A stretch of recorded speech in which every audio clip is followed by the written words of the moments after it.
16 এপ্ৰিলত অসমলৈ আহিব প্ৰধানমন্ত্ৰী নৰেন্দ্ৰ মোদী। 17 এপ্ৰিলত নলবাৰীত নিৰ্বাচনী সভাত অংশ ল'ব প্ৰধানমন্ত্ৰীগৰাকীয়ে।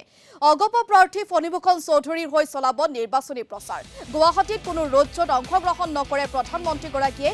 নাহৰকটীয়াত সৰ্বানন্দ সোণোৱালৰ হৈ নিৰ্বাচনী প্ৰচাৰ চলাই এই কথা প্ৰকাশ কৰিছে মুখ্যমন্ত্ৰী ডক্টৰ হিমন্ত বিশ্ব শৰ্মাই। আৰু 16 এপ্ৰিলত গুৱাহাটীলৈ আহিব প্ৰধানমন্ত্ৰী নৰেন্দ্ৰ মোদী অসমলৈ আহিব আৰু 16 এপ্ৰিলত অসমলৈ অহাৰ পিছতেই নলবাৰীত নিৰ্বাচনী সভাত অংশগ্ৰহণ কৰিব প্ৰধানমন্ত্ৰীগৰাকীয়ে। 17 এপ্ৰিলত নিৰ্বাচনী সভা আছে নলবাৰীত।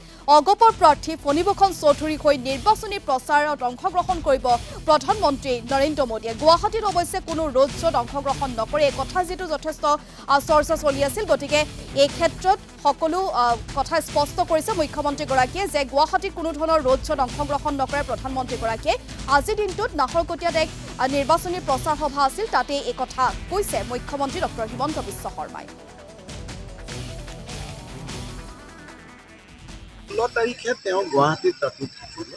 17 তাৰিখে তেওঁ নলবাৰীত অগপৰ প্ৰাৰ্থী ফণীভূষণ চৌধুৰীৰ হৈ প্ৰচাৰ চলাব আৰু তাৰপিছত তেওঁ আগৰতলালৈ উভতি যাব। গুৱাহাটীত ৰোড শ্ব' নহয়, গুৱাহাটীত ৰোড শ্ব' নহয়, কিন্তু প্ৰধানমন্ত্ৰী গুৱাহাটীত আহিলেতো হাজাৰ বিজাৰ মানুহ ৰাস্তাৰ দুয়োফালে ৰখে। কিন্তু আমি যিটো নিয়ম ৰাহুল গান্ধীৰ কাৰণে কৰিছিলোঁ, এইটো নিয়মত আমি চবৰ কাৰণে আমি কোনো